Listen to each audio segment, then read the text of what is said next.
জনতা পাৰ্টিৰ অসম প্ৰদেশ মাননীয় মুখ্যমন্ত্ৰী ডাঙৰীয়াই আৰু আমাৰ ৰাজ্যিক সভাপতি ডাঙৰীয়াই ৰাতিপুৱা 11 বজাত তেওঁলোকে খানাপাৰাত আমাৰ যি কাৰ্যসূচী দেৱাল লিখন কাৰ্যসূচী তেওঁলোকে শুভাৰম্ভ কৰিলে আৰু আজি আমি বিহালী সমষ্টিৰ আমাৰ সমূহ কাৰ্যকৰ্তাসকল মণ্ডল সভাপতি প্ৰমুখে আদি কৰি আমাৰ কাৰ্যকৰ্তাসকলে আমি এই বৰগাঁৱত এই দেৱাল লিখন কাৰ্যসূচী আমি শুভাৰম্ভ কৰিলোঁ। আমাৰ ঠিক তেনেকৈ বাগমাৰা মণ্ডলতো দেৱাল লিখন কাৰ্যসূচী চলি আছে বিহালী মণ্ডল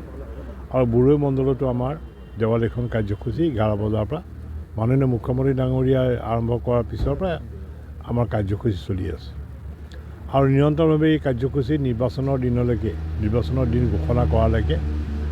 আমি সমষ্টিৰ বিভিন্ন প্ৰান্তত বিভিন্ন যি মানুহৰ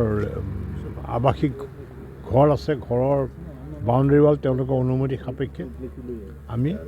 এই দেৱাল লিখন কাৰ্যসূচী আমাৰ শ্লোগান আছে আমাৰ সেই শ্লোগান আমি লৈ আমি দেৱাল লিখন কাৰ্যসূচী চলাই যাম। নিৰ্বাচনৰ কুচকাৱাজ ইতিমধ্যে আৰম্ভ হৈছে বুলি ক'ব পাৰি। নহয় এতিয়া ইলেকশ্যনটো আপোনালোকে জানে যে এইবাৰ 26ত ইলেকশ্যন আৰু খুব সম্ভৱ ফেব্ৰুৱাৰী মাহৰ শেষৰ সপ্তাহৰ ফালে